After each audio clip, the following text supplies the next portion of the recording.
Olá, tudo bem com vocês? Nessa aula de hoje a gente vai falar sobre as bases da hereditariedade. Vai ser uma aula que vai buscar trazer todos os tópicos de forma simplificada para que todos possam entender. Para quem não me conhece, meu nome é Hanna, eu sou graduada em Ciências Biológicas e mestre em Bioquímica. Então vamos começar. Então nessa aula a gente vai ver alguns conceitos fundamentais, né? Frisar ele, como está escrito aqui, ó, uma revisão. Então, você já tem que ter esse conceito em mente. O conceito do que é uma célula somática, uma célula germinativa, os conceitos de divisão celular, tá? E depois a gente vai falar um pouquinho de Mendel, primeira e segunda lei de Mendel, os tipos de dominância, alelos múltiplos, alelos letais, interação gênica, epistasia e polimorfismo. Então, para começar, vamos tentar refletir um pouco sobre o que é a hereditariedade. O que é hereditariedade, né? Quando a gente conversa com algumas pessoas, até pessoas mais velhas que não fizeram faculdade, às vezes nem terminaram o ensino médio todo, o ensino fundamental, elas já entendem o que é hereditariedade por conta da sua vivência, né? Por conta dos seus conhecimentos prévios. Então, quando você vê se eu vou falando assim, nossa, coitada daquela menina, ela tem uma doença que veio do pai dela. É porque a família toda dela tem e ela nasceu também com essa doença. É porque eles sabem que a gente herda característica dos nossos pais. E por que é importante a hereditariedade, né? Para ela perpetuar a espécie. Então, através, né, da fecundação, aqui nós estamos falando de organismos que fazem reprodução sexuada, né? Então, através da fecundação, em que nós vamos herdar as características dos nossos pais. Então, reafirmando o que eu acabei de falar, as nossas características, né, elas estão presentes no nosso material genético.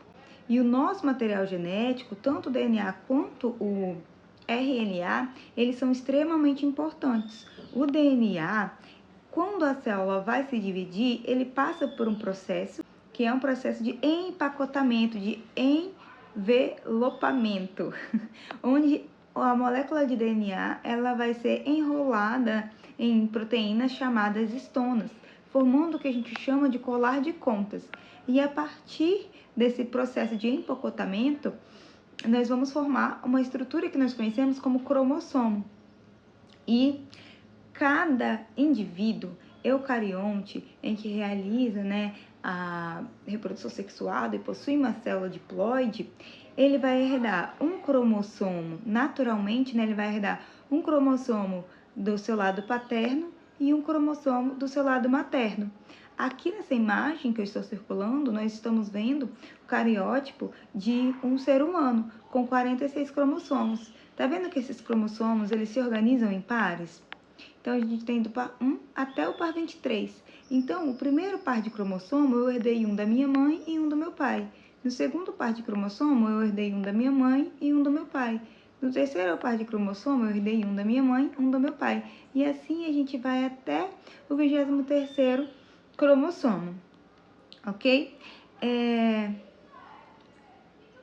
Então, como estávamos falando no slide anterior, que eu mostrei para vocês que o nosso DNA ele vai se empacotar, ele vai se novelar com auxílio de proteínas para a célula poder realizar a divisão celular. Por quê? Porque assim a gente minimiza erros. Imagina 46 fitas de DNA soltas dentro da sua célula. Para a célula se dividir, a chance de ocorrer algum erro nessa divisão é muito maior. Porém, quando a célula realiza esse processo de empacotamento dos cromossomos, para realizar a divisão celular, é muito mais simples. Tá vendo como eu estou circulando aqui nessa imagem onde está sendo mostrada uma mitose? Então, a divisão celular, a gente tem dois processos muito conhecidos, muito famosos, que é a meiose e a mitose. Sendo que a meiose é um processo onde ela vai ser um processo de divisão das células germinativas, né? Onde vai gerar os nossos gametas. Então, os espermatozoides, os óvulos, são gerados por processos conhecidos como meiose, que é esse processo que eu estou circulando aqui na imagem. A meiose, ela tem um ponto muito importante, né, que eu destaquei, que é o crossing over, que quando a célula, quando os cromossomos se alinham no fuso mitótico para realizar a divisão celular, eles trocam ali trechinho do cromossomo um com o outro, e isso gera recombinação gênica e variabilidade genética, que são processos muito importantes para a perpetuação da espécie. Então, a formação do gameta, ele vem de processos conhecidos como de um processo conhecido como meiose, tá? Onde uma célula diploide se divide e gera 4 células filhas com metade do número de cromossomos, tá bom? Então, uma célula diploide, ela vai gerar, no final desse processo, 4 células haploides. Se aqui eu tenho 4 cromossomos, aqui eu vou ter 2 cromossomos em cada célula, tá? Relembrando que eu não estou explicando passo a passo nem da mitose e nem da meiose. Eu estou só relembrando. A mitose, por outro lado, eu quero abrir um parênteses, que indivíduos que vão realizar reprodução assexuada podem realizar a mitose como um processo de reprodução. Mas essa aula não vai ser focada nisso. Aqui, a mitose vai ser um processo de divisão celular das células somáticas, ou seja, aquelas células que não são sexuais, em que vai estar relacionada à regeneração de tecidos, formação dos órgãos, formação de estruturas, para o crescimento do indivíduo, para a reconstituição de feridas. E no caso da mitose, uma célula diploide com 46 cromossomos vai se dividir e gerar 2 células diploides também com 46 cromossomos. Alguns conceitos importantes para o entendimento dessa aula, para caso alguém não tenha ainda conhecimento ou apenas para relembrar, são os seguintes conceitos. O de gene, que é um fator herdado, ou seja, uma região do DNA que ajuda a determinar uma característica. Então, o gene, aqui eu estou tentando desenhar uma molécula de DNA, mas sem muito sucesso, né? Vamos tentar fazer novamente. Então, o gene, ele seria um trechinho do DNA. Trechinho esse que vai determinar uma certa característica, como por exemplo, sei lá, a cor do cabelo, né, vamos dizer assim. O alelo é uma ou mais forma desse gene aqui. Se esse gene determina a cor do cabelo, o alelo vai ser o cabelo loiro ou o cabelo preto. Então, o alelo, ele vai ser a alternativa para esse gene. Acho que ficou muito cheio de informação agora, vou apagar um pouquinho. Locus é o local específico em um cromossomo em que este alelo ocupa. O genótipo é o conjunto de alelos, né? É o conjunto de genes pertencente a um organismo. E já vou aproveitar isso e falar do fenótipo. O fenótipo é a aparência ou a manifestação de uma característica. Os indivíduos que a gente considera heterozigotos são indivíduos onde um organismo tem 2 alelos diferentes, que é aquele famoso azão-azinho, né? Então, indivíduos heterozigotos são indivíduos que têm 2 alelos diferentes em um locus. Já indivíduos homozigotos são indivíduos que têm 2 alelos iguais em um locus, ou seja, indivíduos que são azão-azão ou azinho-azinho. Então, agora falando um pouco sobre Mendel, pai da genética. Mendel foi um monge austríaco em que realizou inúmeras pesquisas, vários experimentos em seu jardim, lá no monastério, na Áustria, entre os anos de 1850 e 1860. Ele realizou polinização cruzada ou intercruzamento em algumas variedades de uma espécie de ervilha, tá? E foi muito interessante ele utilizar ervilhas, porque além das ervilhas serem de fácil plantio e fácil cultivo, elas tinham um ciclo de vida curto. Então, ao longo da sua vida, ele pôde observar inúmeras gerações. E aí, nas suas publicações, né, ele fala, né, quantas ervilhas ele utilizou, quantas plantas ele utilizou, e tem trechos que ele fala que foram 929 plantas para determinada característica. Então, é graças ao ciclo de vida curto, porque pensa, se ele fosse fazer esse experimento com seres humanos, até ele esperar o ser humano crescer, chegar no período, o ciclo de vida fértil, esperar a reprodução, 9 meses de gestação, ele já tinha ficado velho, já tinha acabado o experimento.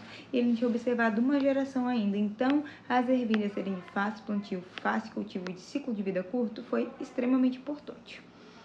Mendel optou por investigar a herança, de 7 características, como a cor da ervilha, o formato da ervilha, o formato da vagem, a cor da flor, a cor da vagem, a altura da planta e a posição do broto. Nesses experimentos, Mendel começou a observar cada característica. Então, vamos observar essa imagem abaixo. Mendel não tinha, a gente nessa época não tinha conceito de gene, DNA, alelo. Então, Mendel chamava o que a gente conhece de gene por fatores. E o que a gente conhece por homozigose, ele chamava de linhagem pura. Então, ele cruzou indivíduos de linhagens puras, ervilhas verdes, homozigotas recessivas, com ervilhas amarelas, homozigotas dominantes. E toda vez que ele cruzava, na geração F1, ele sempre tinha ervilhas amarelas. Então, ele observou que essa característica da ervilha verde sumia. Não importava a quantidade de descendentes que tivesse, eles sempre vinham amarelos. Quando ele começou a realizar autocruzamento, autofecundação, ou seja, cruzou indivíduos heterozigotos, ele observou que a característica das ervilhas verdes reaparecia na geração F2. E por que isso acontecia? Mendel reparou que, na verdade, essa característica não tinha sumido. Ela só estava escondida entre o alelo dominante, que não deixava que essa característica se manifestasse. E quando ele cruzava indivíduos heterozigotos, essa característica reaparecia. E ele sempre encontrava um fenótipo similar quando ele fazia esse tipo de cruzamento, que era o fenótipo de 3:1, de 3 ervilhas amarelas para uma ervilha verde. Então, Mendel conseguiu postular, a partir dessas observações, a primeira lei de Mendel, que é a lei da segregação dos fatores, onde cada característica é determinada por 2 fatores, 2 alelos, que se separam durante a formação de gametas.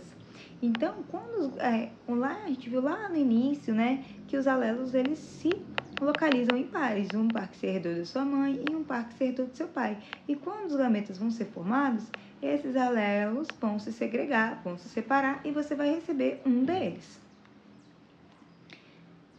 Mendel continuou seus experimentos e ele começou a observar 2 características.